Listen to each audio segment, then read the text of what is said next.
sa pagbabalik ni Sir Waldy Carbonell, meron po siyang daladala na matinding revelasyon mga kababayan na magiging dahilan daw para daw etong si Bato de la Rosa ay manginig sa takot. Dahil nga naman mga kababayan, napakatindi ng sinasabi dito ni Sir Waldy Carbonell. So ikini-credit po natin mga kababayan kay Sir Waldy Carbonell ito pong bidyong ito na pag-uusapan po natin na kung saan bakit nga ba etong si Bato de la Rosa ay mangangatog sa takot mga kababayan kapag ka napakinggan etong revelasyong ito ni Sir Waldy Carbonell. So eto, pakinggan po natin. Mga kaibigan, ang ating pong tatalakay ngayon ay karugtong ng aking sinabi noong isang araw na meron na po tayong balita na napirmahan na at nakarelease na ang warrant of arrest para kay General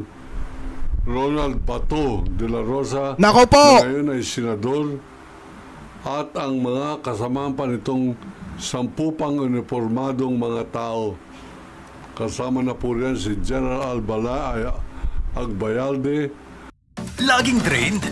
Biruin nyo may natanggap daw na balita itong si Sir Waldy Carbonell na napirmahan na daw po mga kababayan at nailabas na itong mga arrest warrant laban daw po dito kay Bato, kay Albayalde at doon sa iba pa na naka-uniforme mga kababayan na sangkot po sa madugong pakikipaglaban sa ipinagbabawal na bato nung panahon po nila. Di ba kung titingnan nyo na interview nung nakaraan, eto pong si Atty. Conti at sinabi ni Atty. Conti sa mga kababayan Pilipino po natin, ano ba ang gusto ninyo? Yung ibino-broadcast na walang huli kasi makakatakas yung huhulihin, or yung tahimik lang na hindi inilalabas sa publiko pero magugulat na lang kayo, inaaresto na. So ngayon, kaya pala nagsalita itong si Atty. Conti na mga ganyang klase ng bagay kasi dahil nga mga kababayan, itong mga arrest warrant laban dito kay Bato de la Rosa, possible po talagang lumabas. Hindi nga lang sabay-sabay dahil nga nauna yung kay Digong. So ngayon, kung titingnan nyo mga kababayan, kung may katotohanan itong sinasabi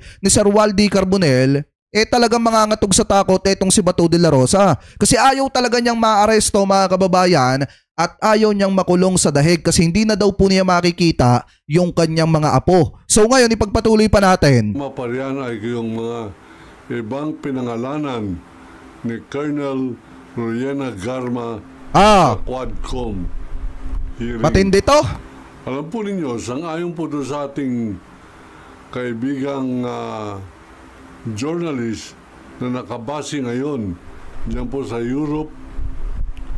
Abay, nabalitaan niya na po yung aking pong hiningin balita sa kanya kung nandyan na ba at nakahanda na ang warrant of arrest para kay General Ronald Bato de la Rosa. Nako! At 10 pang kasamahan, kasama na po riyan si Vice President Sara Duterte sapagkat nung siya po ay alkalde, sangayon po doon sa principal na witness, ang lumalabas pong principal na witness doon po sa The Hague, Netherlands, sa International Court of Justice ay walang iba kundi sila dalawang nagbuo o miyembro ng Davao Death Squad, si Sergeant Arturo Las Cañas at ang killer na si Edgar Matobato. Hindi lang pala mga kababayan si Bato de la Rosa yung posibleng labsan ng warrant of arrest kung hindi kasama itong si Albayalde at kasama din si Sara Duterte kasi nga nung panahon daw na etong si Sara Duterte ay alkalde ng Davao City mga kababayan, maliwanag naman doon sa isiniwalat ni Las Cañas na may partisipasyon.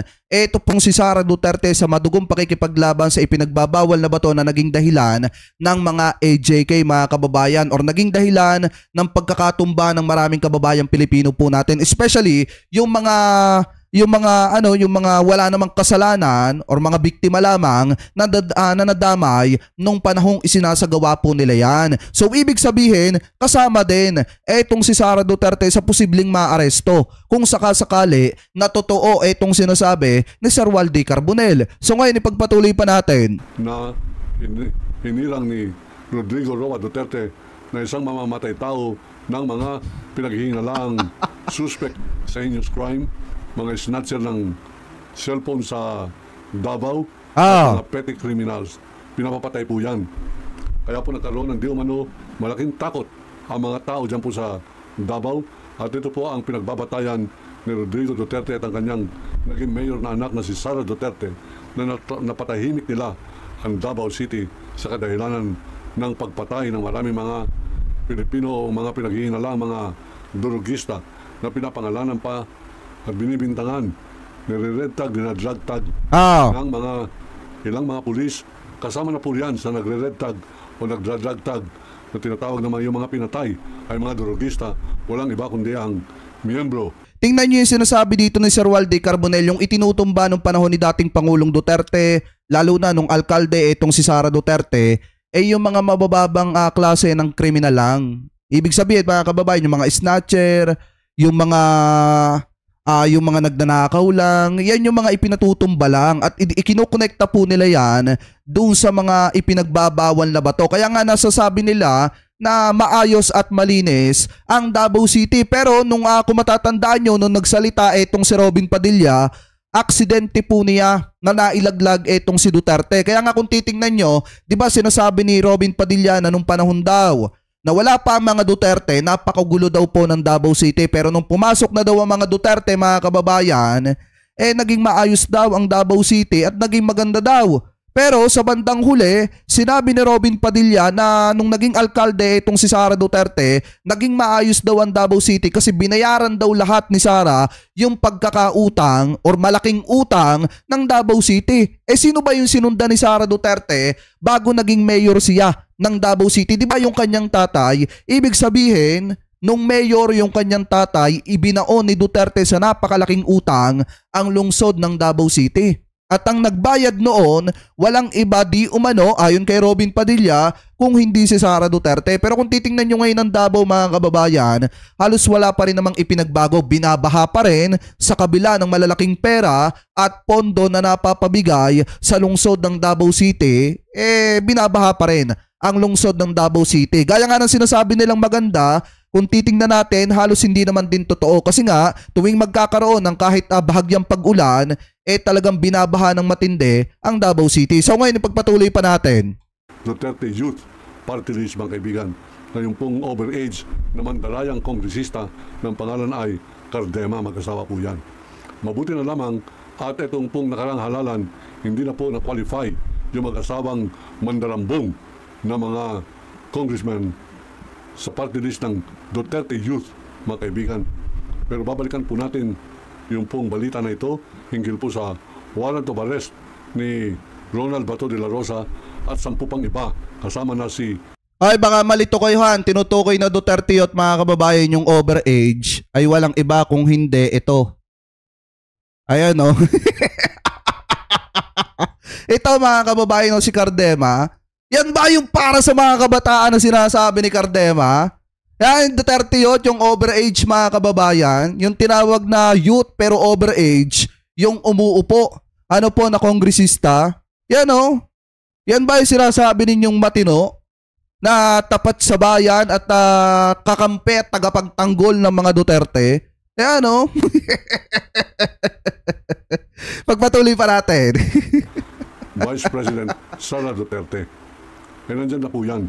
At atin po itong hihimayin at papalawagin po, papalawigin po natin ang ating pong pagbabalita tungkol sa mga detalye niyan. Matapos po ninyong i-like, i-share at dyan po sa bottom, sa baba. Libre naman yan. Pindutin lamang ninyo yan, subscribe. Magyaya pa kayo ng iba pang mga kaibigan, kumare, barkada na mag-subscribe upang sa ganun ay tatakutan po ng mga... Gulat ba kayo? Nagulat ba kayo mga kababayan dito kay Cardema? Ayan o. Iba yan yung nasa Duterte Youth. Yan o. Yan ba yung gusto ninyong ehemplo na sinasabi ninyong tagapagtanggol ng mga kababayang Pilipino po natin? Halos mana lang din kay Digong di ba si Digong nangahalik publicly? Ito naman mga kababayan, halatang di umano'y mahilig din. Anyway, ipagpatuloy pa natin. Kampun ng mga pro-China ng mga taga-Davao. Ito pong ating YouTube channel, Kawal ng Demokrasya, Waldy Carbonell. Okay, sabay-sabay po natin ngayon. Pindutin yung nakalagay na subscribe sa ilalim. Pakipindot po yan, libre po yan. Wala pong gasto sa load, walang gasto sa sisingilin sa inyo, kundi magpapakita lamang kayo, magpaparamdam lamang kayo na kayo'y nakikiisa sa paninindigan ng kawalang demokrasya na kailangan tungkulin po natin labanan ang kasamaan na naghahari sa ilalim ng kulto at rehimen ni Rodrigo Traidor Duwag Duterte. Mga kaibigan, sa ngayon, dito po naman sa Maynila, sapagkat mukhang meron din po mga contact o intelligence officer o mga chismoso na nakabase sa at si Sara, may pinaghahandaan po nila yung TRO diyan po sa Supreme Court of the Philippines. Yung TRO or Temporary Restraining Order ay pansamantalang makakapigil diyan po sa pag-implement ng ating kapulisan at ng International Police ng warrant of arrest. Pero hindi pa po nila malagay ang mga detalye sapagkat pareho po ng ginawang operation kay Rodrigo Roa Duterte. Bandang huli na, nung arestoy na, at saka lamang po nila inilabas yung warrant of arrest at saka lamang nagkaroon ng detalye, ngunit hindi na po nahabol o hindi na inaksyonan ng Korte Suprema. Ngayon, lahat po ng kanilang mga abogado, hindi po 16 abogado yan. Nalabas, 21. 21 pa lang abogado riyan, mga kaibigan. Yung grabe, no? Dinagdag, yan po ay nakatuon lamang sa Supreme Court at kung paano mapipigil o mapapawalang bisa yang inilabas na napirmahan ng isang araw na warrant of arrest laban po kay Bato de la Rosa, Bongo, 10 mga uniformadong mga kapulisan at kasama na riyan yung pinagkakagastusan napakalaking halaga ngayon. Yan pong impeachment ni Sara Duterte. Grabe, no, yaman nila. Ating pong tungkulin na manindigan po tayo, tungkulin natin magsalta, tungkulin po natin pakilusin ang So ibig sabihin, mga kababayan, may ginagawang hakbang.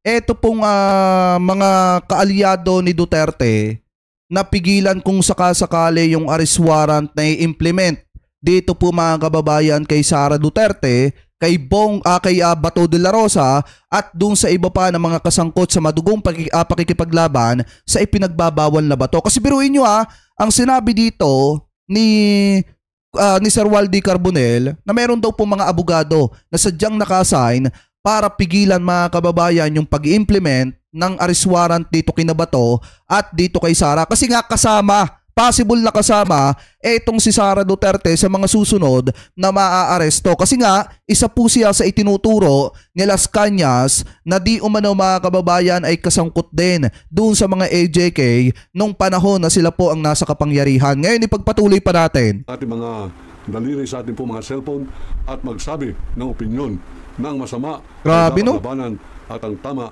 dapat natin ipaglaban. Yan po ang ating pong panawagan at yan po ang ating binabalita ngayon. Naka-ready na po yung warrant of arrest. Ito ay ipapasa bukas o sa Lunes sa Interpol at pagkatapos, bago po magkatapusan ito pong Hulyo, ay implement na po yan. Grabe! Biglaan yan. Hindi nila ipapaalam yung kung kailan sila mag-ooperate. At tulad po na aking sinabi, nung sinabi ko po, binalita ko sa YouTube channel natin na lumabas na ang warrant of arrest ni Duterte, ni Rodrigo Roa Duterte. Abay, 11 araw pa bago po inoperate ng pulis at ng Interpol ang pag-implement ng warrant of arrest na yan sapagkat ayaw po nilang mapaghandaan, makatakas ito si Rodrigo Duterte. Ngayon pa lamang, panina ang plano kung paano tatakas itong si Ronald Bato de la Rosa, Bongo at si Sara Duterte. Ang dahilan kaya parati pong nasa labas itong si Sara Duterte ay sapagkat nag-leak o meron na po nagbulong sa kanya na pirmado na ang warrant of arrest ng International Criminal Court sa ginawa niyang papel bilang alkalde ng Davao at ang kanyang pagpapatupad ng malawakang patayan okay. Sa Davao City. Okay, mga kababayan. So kung titingnan nyo yung konteksto ng sinasabi dito ni Sir Waldy Carbonell, ayon po sa kanya na pirmahan na yung arrest warrant and then siguro sa mga susunod na araw or sa mga susunod na linggo, mga kababayan, ipapadaan na po yan sa Interpol tapos i-implement dito kay Sara Duterte, kay Bato de la Rosa at sinasabi pa nga dito nakasama etong sina Bongo. At ang dahilan pala ng mga travel abroad ni Sara kaya hindi po niya maipaliwanag kung ano yung ginagawa niyang trabaho sa ibang bansa. Di ba ilang beses siyang pinagpapaliwanag ni Atty. Claire Castro na mga kababayang Pilipino po natin kung ano ang ginagawa niyang trabaho diyan po sa ibang bansa. Kasi sabi niya nagtatrabaho siya ang sagot po niya, hindi niya obligasyong magpaliwanag sa taong bayan kung ano po ang ginagawa niyang trabaho. So ngayon, kung i-analyze po natin itong sinabi ni Sir Waldy Carbonell, kaya nagta-travel abroad itong si Sara Duterte, naghahanap siya ng bansa na pwede po niyang pagtaguan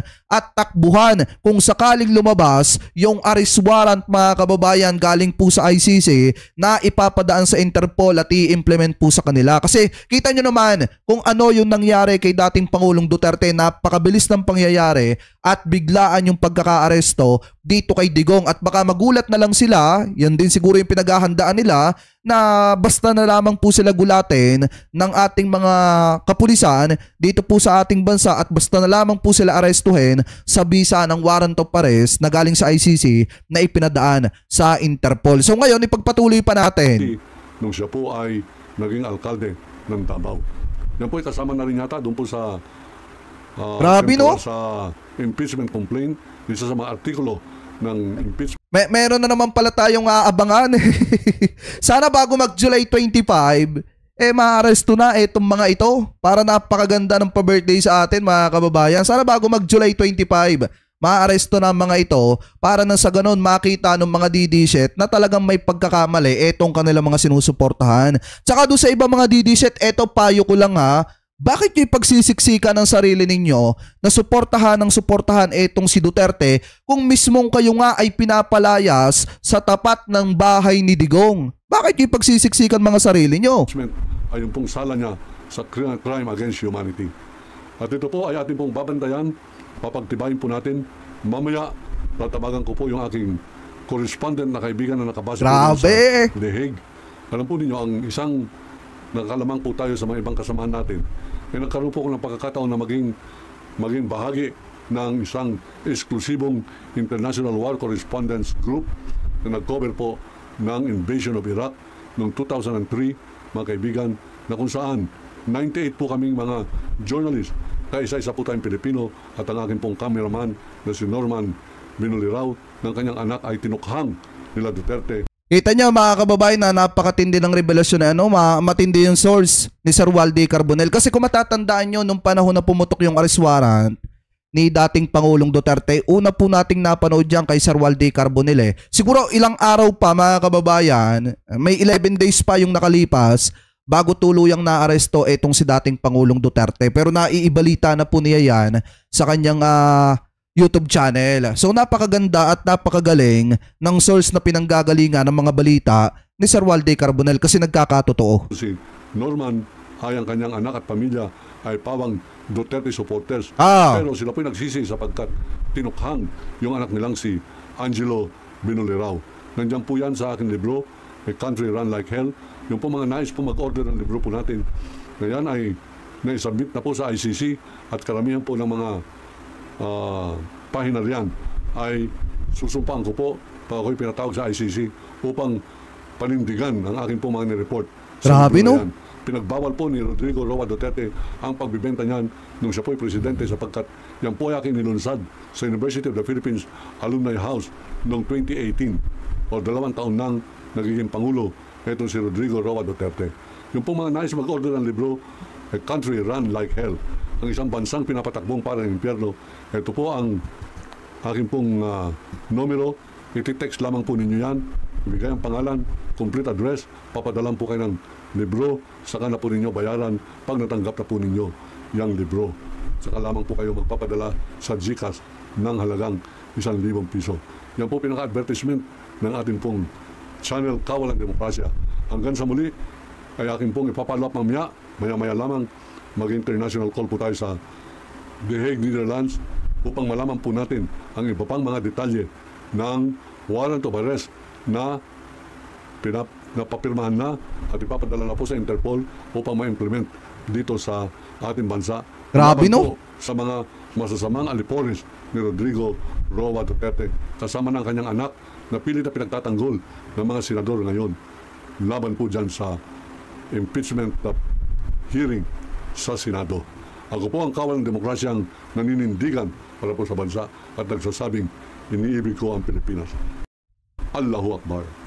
Ayan mga kababayan ha, kita niyo yung matinding revelasyon dito ni Sir Walde Carbonell. Talagang mangangatog itong si Bato de la Rosa kung totoo itong balitang ito mga kababayan. Kasi syempre wala silang kaalam-alam. Magugulat na lang sila isang araw na aarestuhin na pala sila mga kababayan at ibabiyahe papuntang Dahig. Kasi tingnan nyo sinabi naman ni Bato de la Rosa mismo yan na ang kinatatakutan lamang po niya ay makulong siya sa Dahig kasi nga hindi niya po makikita yung paglaki ng kanyang mga apo. Kaya nga mas maganda na wag na lamang mai-announce sa media at gulatin na lamang po etong si Bato de la Rosa mga kababayan, etong sina Sara Duterte at etong sina Bongo at yung iba pa na di umano ay sangkot po dito sa madugong pakikipaglaban sa ipinagbabawal na bato. Kaya ikaw, Senator Bato de la Rosa, kung napapakinggan mo ito, kung nakikinig ka, abay maghanda-handa ka na.